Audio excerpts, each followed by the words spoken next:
All right, boys and girls, welcome back. Happy Fabrication Friday to all you guys at home. I hope you're all doing well. Today we've got kind of an interesting project for you, diving into a process that a lot of people use and a lot of people have access to, but I don't think a lot of people know precisely how to use it properly, and certainly it's not as sexy as some of our other welding processes. And that process is Oxy-Fuel Welding. Okay, today we're going to be going through some details on Oxy-Fuel Welding, specifically brazing. All right, today we ended up with a repair job out of our wood shop here at school. Wood shop teacher came to me and brought to me this wood vise, or this bench vise, excuse me. Really nice old piece of equipment, cast iron all the way around. Really good stuff, nice, solid, sturdy piece, except for this piece right here. We had a big old crack in it. All right, now, if I'm honest with you, this has been sitting in my office for about a year now. Once upon a time, someone else had come through and ground this out to try to fix it.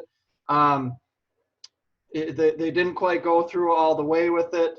And so today we're going to be brazing this. Okay, we're going to try using an Oxy-Fuel welding process called brazing. It's very similar to soldering if you've ever done that.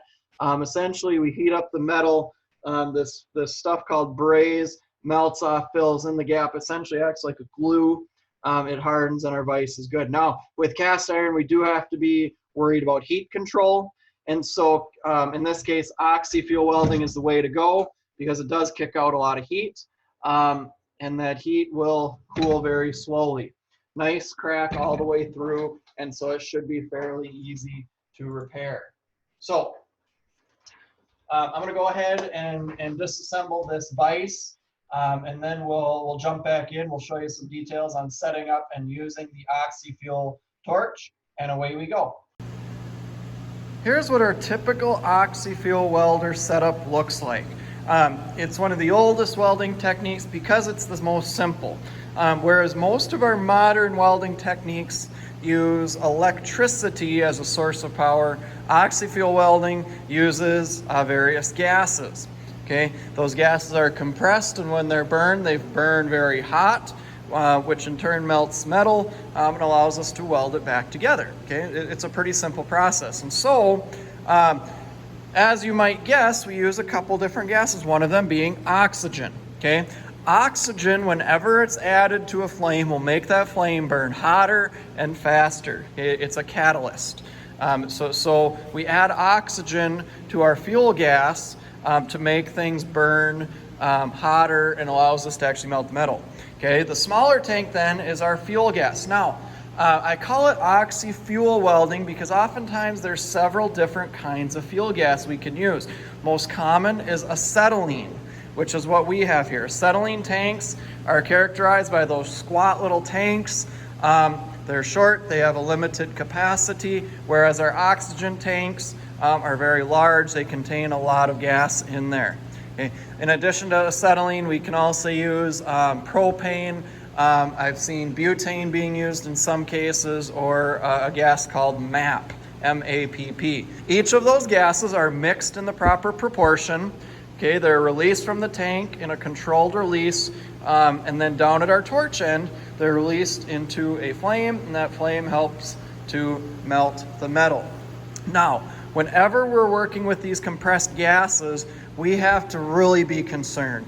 If there's one way that we can really mess ourselves up, it's with these compressed gases.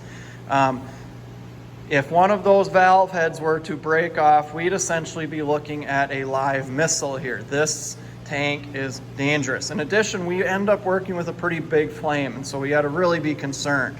Okay, and so when we set up this unit or when we turn it on, we have to follow a very specific sequence.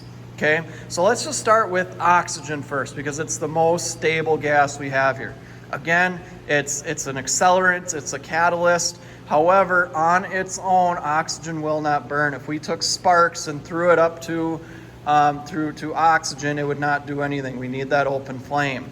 All right, and so to set it up, we come up here to our start. Now, this object right here is called a regulator. That will regulate the amount of pressure that's being released from the gas cylinder. we have two different gauges. First of all, the gauge closest to the tank is always what we call our tank pressure. When our tank is opened, this gauge will show the amount of pressure in the tank. We use that to tell when the tank is empty. Furthest away from the tank, or closest to the torch, we have what's called our line pressure, or our working pressure. That is the PSI pressure that's actually in this line that's available for us to work with. This line pressure is regulated by this adjusting screw. As we adjust or turn in or turn out that adjusting screw, we limit the amount of gas that's released from the cylinder. All right, and so to start this, it's a pretty easy procedure. You'll notice I'm standing off to the side, because when we first open this tank valve, we end up releasing a large quantity of pressure, a lot of pressure. If this regulator is going to fail, it's going to fail out the front, or it's going to blow out the front, or it's going to blow out the back. Either which way, I don't want to be in the way of it, so I'm off to the side. All right, so we're going to take this tank, slowly open it. Once it's opened to where our pressure is released, we go ahead and open our oxygen all the way. Okay, there we go, it's open all the way. Now if we pivot around to the front, we can see, hey, we've got some pressure in the tank. However, we've got nothing in the lines yet, which is good. Whenever we shut this process down, we always loosen out our adjusting screws so that there's no pressure in the lines. All right, so to add pressure to the lines, we take our adjusting screw and we turn it clockwise. Another thing I tell my students is we turn it in. We turn it in to release that pressure. So we're going to turn in that adjusting screw, and you can see that line pressure rising until we get 20 to 40 PSI. Typically, I'm gonna run that right at 30 and we'll be good to go. If we really want to check if we have line pressure in there, we can come over to our torch and open our oxygen valve, and we should be able to hear oxygen coming out. Okay. Additionally, we can also see a little bit of jump in our gauge there. It's just a little bit, but it is there. So there's our oxygen. Next, we got to come over here to acetylene. Now, acetylene is a really nasty animal. In its raw form, in its gaseous form, acetylene is very unstable. At pressures above 15 psi, it's liable to explode. So over here on our line pressure, you can see at 15, it's got a red line. Okay, in the red, you're dead. So you got to be careful about that. When I'm working with my students, this is one of the most scary moments for me as a teacher, because if they get this wrong, they're putting the entire room in danger. All right, and so you really got to know what you're doing. Okay? So you might ask, well, acetylene above 15 psi is explosive. How do we store it then? Well, this tank is actually not hollow. Okay, if we go ahead and tap our oxygen tank, you can hear it's barely hollow. Our acetylene tank is not. That's because it's not hollow. It's actually filled with a porous honeycomb material, and that honeycomb material is filled with acetone.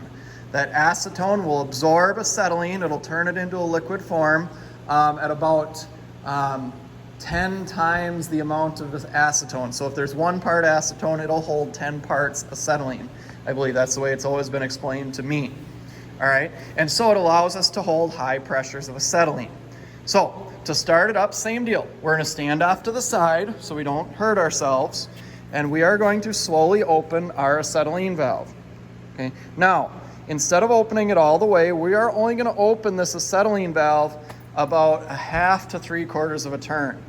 The reason for this is so that if we have a fire, if we have something where the flame starts to burn back in our torch, heaven forbid even back in our lines, we can quickly and easily shut down that torch. It'll take us just one quick flick of the wrist.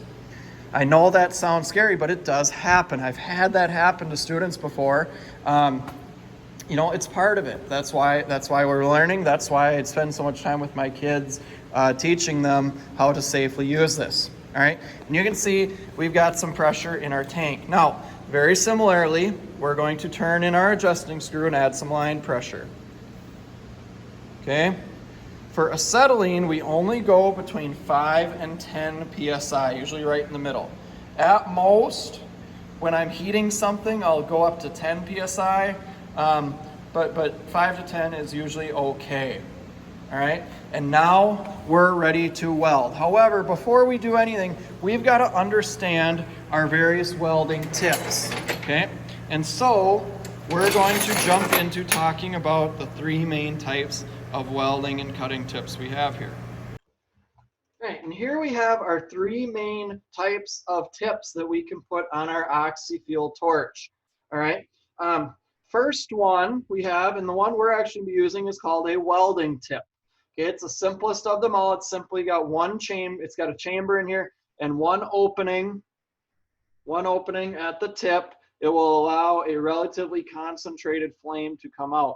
Now, these welding tips can come in various sizes based on the thickness of material we're welding. So it stands pretty easily that the thicker the material, the more flame we need, so the bigger tip we need. Okay, so this is our welding tip.